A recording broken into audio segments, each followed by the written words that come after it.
Good morning, everybody.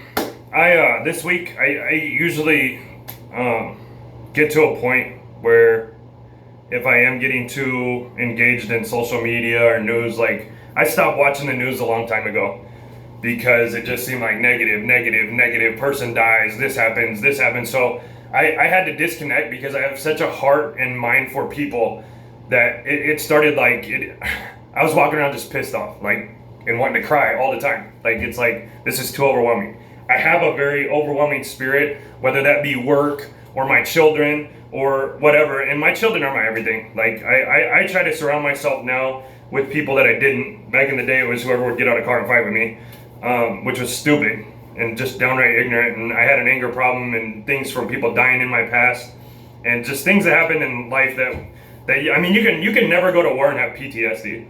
Post-traumatic stress disorder, and it's crazy, like just dealing with death period in your life. If you have a big family and deaths growing up or people dying to you at a young age that were very close to you, and then it's been a lot, and all my family has gone through different things and different struggles, as all families do across the board. And that's why I'm bringing this video to you now. We all get overwhelmed. We all have our own personal things that we deal with. We have our own different personalities. Even our children do. And you got to be careful that even in disciplining them and trying to teach them morals and values and respect and things, that you're not also hurting that personality that God has given them to act a certain way and be of a certain thing. So as we go through all this thing called life, I got super overwhelmed with social media. I see people across the board looting, rioting. They're calling it okay to do all the things that they do, and it's justified if you say Black Lives Matter or Antifa, or it's okay to protest and riot and destroy things, and there's lots of governors that are like, it's okay until they're coming to my house and destroying things. And it's not okay, guys, to destroy other people's stuff and other people's belongings that you didn't work for and earn. And I see a very disrespectful generation. I've seen it coming for a long time. It's why I raised the kids I do in faith and morals and values, and here's your chore list, here's this, and go do it. And I've even got from other parents like, well, I don't want my kids to be on a military thing. It's not. It's a morals and principles and values. Like, I was raised in a generation that cared about character and morals, and my dad wanted me to care about that, and my brothers and my mom.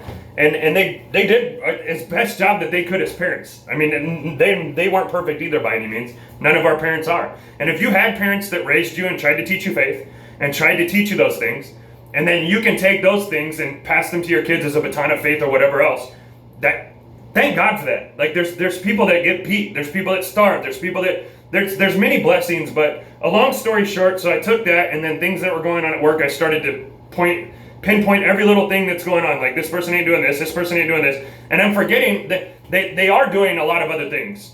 So it's not that they're just not, and this is never going to change. And no matter what you bring up, it reflects back to your leadership, and not this person's priorities, or not this person's personality, or not this person's accountability. And it got so overwhelming that, and I do hear stuff from other people and other things, and it was like this started to add up. Then Satan already had this little package of shit in my brain set and mindset, and I let it get me to the point where I just got to the point of like, screw it.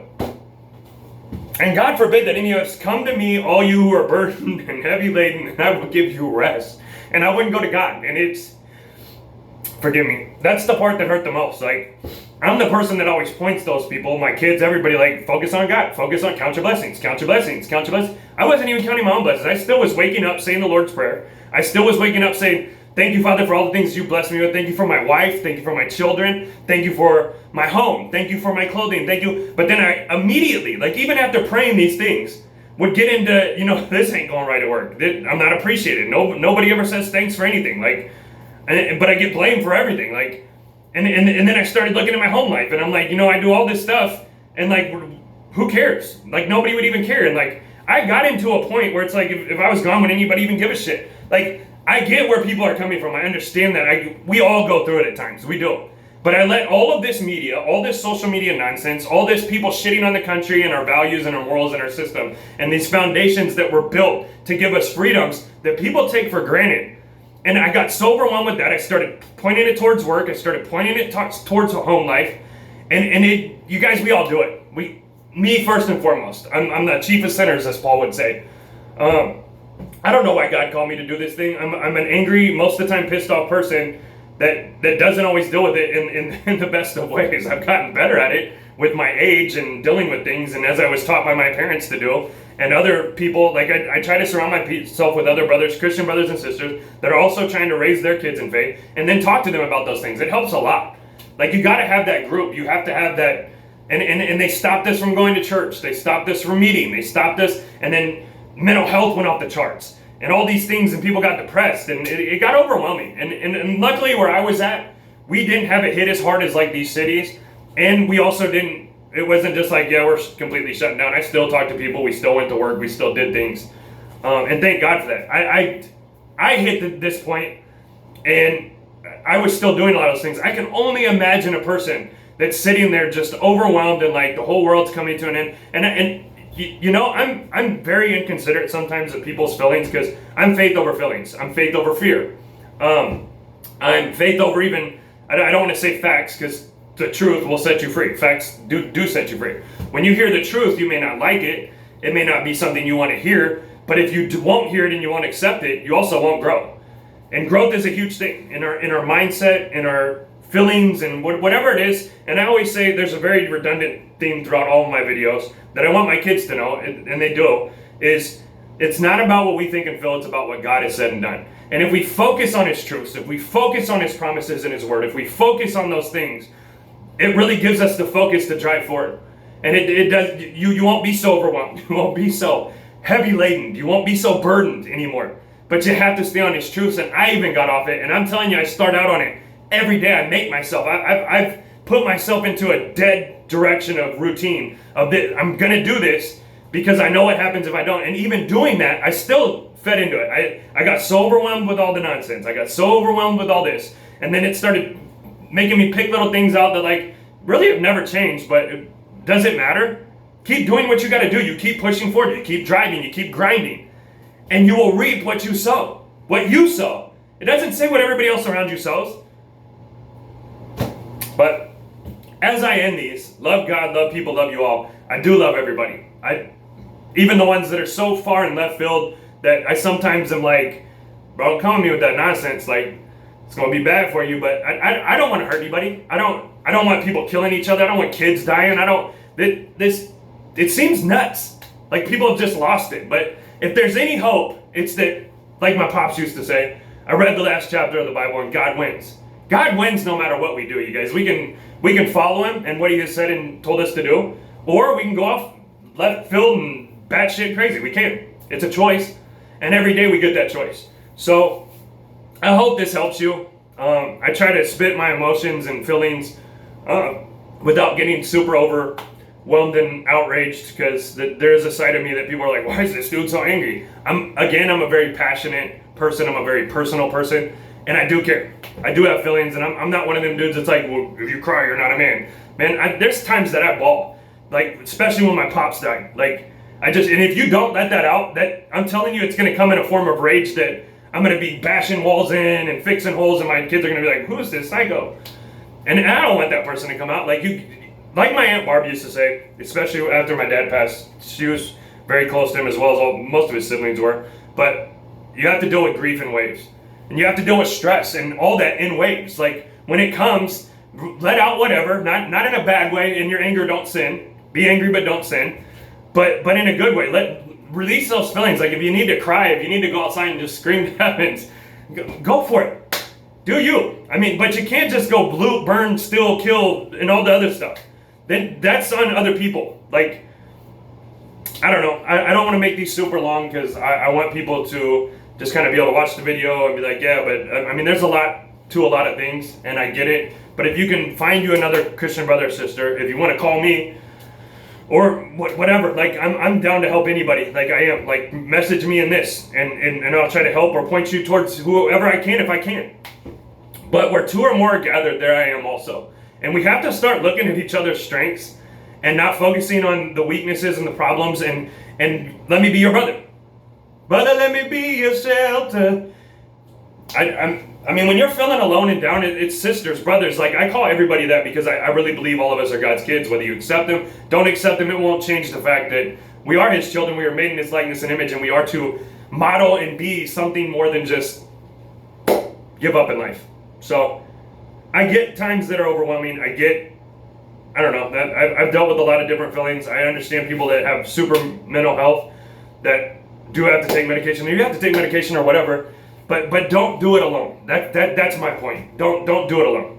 Because when I try to do it alone, we mess up, man. I don't care how strong, tough you are, how much of a grinder you are. Like, I'm a very passionate, like, you point me in that direction, I'm gonna get it accomplished. I don't care what it takes me.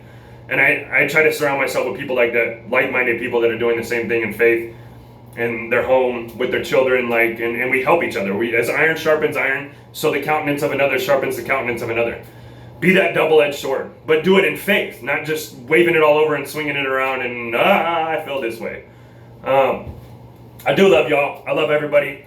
Know that you are loved by him, like, whether you even understand it or not. Like, that I shouldn't be here in life. Like, I shouldn't get to wake up and raise my kids and have running water and all these things that I have. Like, there's multiple times I've been on my deathbed and God has, for some reason, kept me around. And maybe it's for this video, maybe it's my children, maybe it's where I work, my employees, my helpers. Like, who knows? But God has a purpose for you. And when he's finished with you in your life and you helping people with that purpose and the gifts that he's given you, you'll go to be with him. I mean, what is more amazing than that? Like, that should make everybody have hope every day. Like, no matter what you're going through in life. And I'd love to say I thought about this last couple of days, that I was just super down and super irritated and frustrated and just feeling like overwhelmed. Like, who appreciates me? The poor Eeyore from Winnie the Pooh. Nobody cares about me, guys. Like, it's stupid. Like, try to build up and don't tear down. Try to build others up, and then you hopefully will reap what you sow, and they'll at some point want to build you up too. But love God, love people, love you all. I do love you. God loves you. And love is the message. That love covers a multitude of sins. My pops used to tell me that. So help somebody out. We're all going through stuff, and it's actually Burgess wrote a song, a verse in a song. I know you're going through some things, you can call Christ, but no. I know you're going through some things, man, it's called life, but when you're going through some things, you can call Christ. And we sometimes stop and forget that we can go straight to that person because of what Christ did. So in everything, always focus on him. None of us are perfect. We all fall short of the glory of God, but all of us can be striving to be better people. And use your talents, your passions, and everything to make the world around you a better place. Don't complain about what everybody else is doing. Be the change you want to see in the world. And sometimes I even forget that. And I had to get reminded. And I remembered a sermon my dad taught once where he was talking about, Moses didn't even get to go into the promised land. And I was talking to one of my brothers this morning about that. The Israelites just having all their problems. Like, there's nothing new under the sun, so things tend to repeat themselves. And when we complain and bicker and bitch and whine and cry about things, it doesn't allow us to see all the things that God's leading us towards, and don't do that along the way. Like, he didn't even get into the promised land after dealing with all that because of his hardness of heart and getting angry at the people. And I remember my pops used to tell me that when you lead, don't be so pissed off at the people that you also can't see the blessings that are right there. And thank you for that. So I love y'all. Keep grinding, keep going. And we're in this thing together, y'all. Like, let's make the world a better place. Let's be the change we want to see in the world. And stop complaining and blaming every single other person and entity and thing and the government or whatever else. Like, start owning up to our own stuff and start doing what we need to do in our own neighborhoods, in our own homes, in our own work. And then the world around us will change for the better. But do it in his glory, for his honor. Amen.